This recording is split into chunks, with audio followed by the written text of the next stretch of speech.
Le composant de gestion des bannières vous permet d'afficher des bandeaux publicitaires sur votre site internet. Vous pouvez utiliser ce composant pour gérer vos propres bannières ou des bannières de différents clients.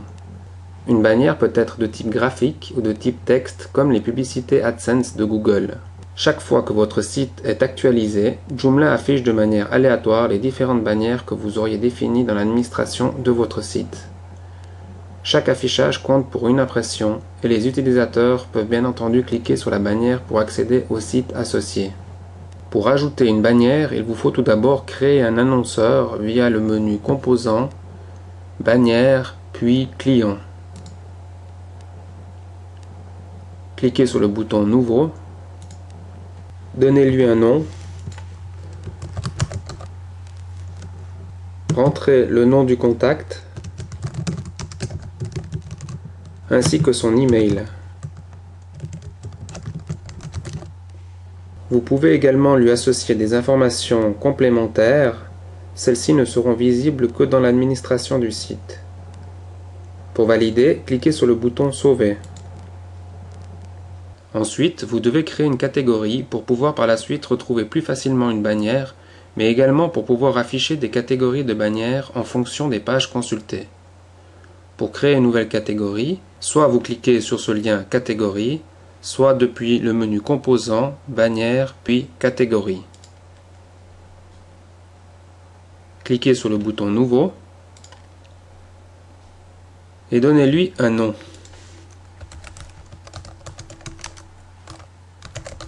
Pour valider, cliquez sur Sauver.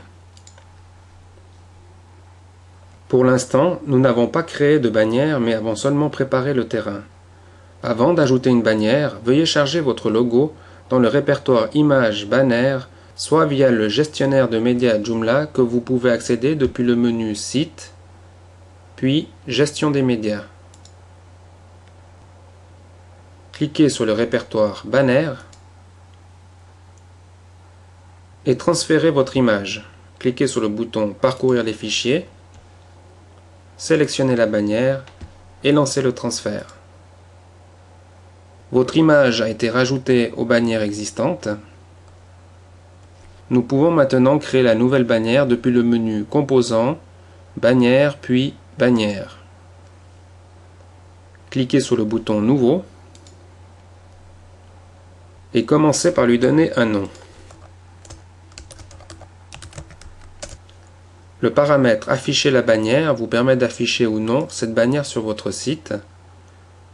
Et le paramètre Épingler vous permet d'afficher en priorité une bannière par rapport à une autre. Sélectionnez ensuite la catégorie liée à la bannière, puis le client. Dans le cas où le client aurait acheté un nombre d'impressions, veuillez entrer dans ce champ le nombre correspondant et décocher l'option Illimité. Rentrez ensuite la page cible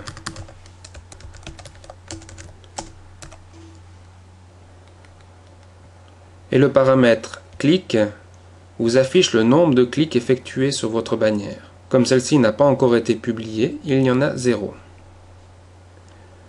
Le paramètre code personnalisé pour la bannière vous permet d'insérer un code spécial tel que pourrait vous fournir Google AdSense ou tout autre programme d'affiliation. Ce paramètre, description note, pourra contenir des informations internes uniquement depuis l'administration de votre site. Si vous n'utilisez pas de code personnalisé pour la bannière, veuillez sélectionner la bannière correspondante. Vous pouvez forcer une largeur ainsi qu'une hauteur. Et le dernier paramètre peut contenir des balises en lien avec la bannière. Ceci vous permettra par exemple d'afficher la bannière uniquement sur les pages contenant les mots se trouvant dans ce paramètre balise.